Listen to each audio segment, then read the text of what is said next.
राकेश रोशन एक मशहूर अभिनेता के साथ फिल्म निर्देशक और प्रोड्यूसर भी रहे हैं। वे 71 साल के हो चुके हैं। राकेश रोशन का जन्म 6 सितंबर 1949 को मुंबई में हुआ था। राकेश रोशन का असल नाम राजेश रोशन लाल नागरथ है। बॉलीवुड में कई सुपरहिट फिल्मों का भी निर्देशन कर चुके हैं। उन्होंने अपने बेटे ऋतिक रोशन को वर्ष 2000 में फिल्म कहो ना प्यार है से लॉन्च किया था। उनके निर्देश में बनी यह फिल्म बड़ी सुपरहिट हुई थी। ऐसा बताया जाता है कि इस सुपरहिट फिल्म में करीना कपूर काम करने वाली थी। इसी फिल्म के जरिए बॉलीवुड में उनका डेब्यू हो जाता, लेकिन करीना कपूर की मां बबीता के जिद पर अड़ जाने की वजह से यह मुमकिन नहीं हो पाया। ऐसे में करीना कपूर की जगह अमीषा पटेल को इस फिल्म में साइन कर लिया गया था। सबसे बड़ी बात है कि इस फिल्म के कुछ हिस्से की शूटिंग भी करीना कपूर कर चुकी थी। हालांकि उनकी मां बबीता एक जिद पर अड़ गई थी। इसके कारण करीना कपूर को यह फिल्म बीच में ही छोड़ देनी पड़ी थी। सीन से पहले डांस की शूटिंग। फिल्म कहो ना प्यार है का मुहूर्त हो गया था। वर्सोवा में कॉन्वेंट विला में राकेश रोशन ने इसकी शूटिंग भी शुरू कर दी थी। शूटिंग शुरू होने से पहले एक डांस फिल्माया जाने वाला था।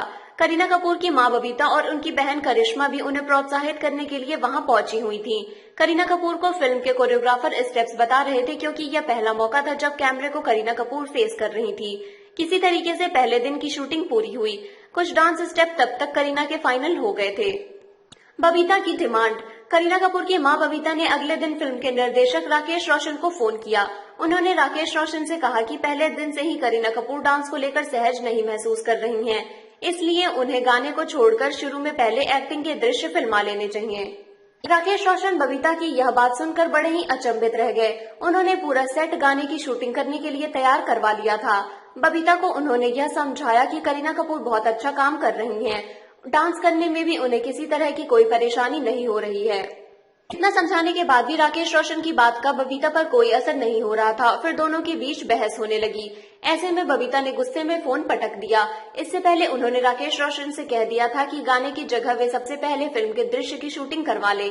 यदि वे ऐसा नहीं करते हैं तो वे करीना को यह फिल्म करने ही नहीं देंगी। राकेश रोशन को समझ नहीं आ रहा था कि उन्हें क्या करना चाहिए। फिर उन्हें एक आइडिया सूझा। बबीता को समझाने के लिए उन्होंने अपने अच्छे दोस्त और करीना कपूर के पिता रणधीर कपूर से बात की। रणधीर कपूर ने बबीता से बात तो की, लेकिन इसके बावजूद बबीता समझने को तैयार नहीं थी। फिर ऐसी खबरें भी आई कि बबीता ने कहा था कि राकेश रोशन एक अनप्रोफेशनल निर्देशक हैं। राकेश रोशन ने इसे लेकर बताया भी था कि करीना कपूर अब फिल्म कहो ना प्यार है में काम नहीं कर रही हैं।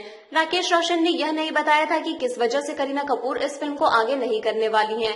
उन्होंने ऐसा इसलिए किया था क्योंकि उनके पिता रणधीर कपूर से उनकी अच्छी दोस्ती थी। बबीता को लेकर राकेश ने यह भी कहा था कि उन्हें नरमी से उनके साथ बात करनी चाहिए थी, ठीक उसी तरीके से जैसे कि किसी न्यू कमर की मां करती हैं।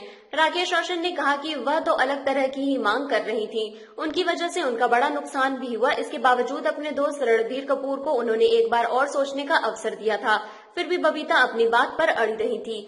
ऐसे में इस फिल्म में करीना कपूर को बाहर करके अमीषा पटेल को साइन करना पड़ा था। बबीता की सफाई। करीना कपूर की मां बबीता की इसके बाद सफाई भी सामने आई थी। उन्होंने स्क्रिप्ट को कमजोर बताया था। उन्होंने कहा था कि इसी वजह से करीना इस फिल्म को नहीं कर रही हैं।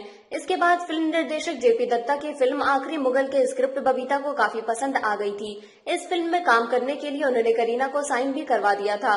फिर कुछ वजह से यह फिल्म नहीं बन पाई। कुछ ही समय के बाद अपनी अगली फिल्म रिफ्यूजी पर जेपी दत्ता ने काम करना शुरू किया था। इस फिल्म में उन्होंने करीना कपूर को साइन कर लिया था। करीना के साथ इस फिल्म में अभिषेक बच्चन नजर आए थे। इन दोनों की ही रिफ्यूजी डेब्यू फिल्म थी। वैसे कहो ना प्यार है जबरदस्त हिट हुई थी, जबकि रिफ्यूजी आज भी फ्लॉप फिल्मों में ही गिनी जाती है। ऋतिक रोशन और करीना कपूर को वर्ष 2001 में सुभाष घई की फिल्म यादें में साथ देखा गया था, मगर यह फिल्म बॉक्स ऑफिस पर फ्लॉप हो गई थी। फिर इन दोनों की जोड़ी कभी खुशी कभी गम में जमी थी। फिल्म करण जौहर के निर्देशन में बनी थी। यह फिल्म सुपरहिट साबित हुई थी। ऋतिक रोशन और करीना कपूर बाद में वर्ष 2002 में मुझसे दोस्ती करोगी और वर्ष 2003 में मैं प्रेम की दीवानी जैसी फिल्मों में भी साथ दिखाई दिए, मगर ये दोनों ही फिल्में कुछ खास नहीं कर पाई थी। फिलहाल आज के लिए बस इतना ही। अगर आपको यह वीडियो पसंद आया हो तो इस वीडियो पर लाइक का बटन जरूर दबाएं और इस वीडियो को ज्यादा से ज्यादा शेयर करें। यदि आपका कोई सुझाव हो तो आप नीचे कमेंट करके जरूर बताएं। और अगर आप यह वीडियो फेसबुक पर देख रहे हैं तो इस पेज को लाइक करें, और अगर यह वीडियो आप यूट्यूब पर देख रहे हैं तो चैनल को सब्सक्राइब करना ना भूलें। शुक्रिया।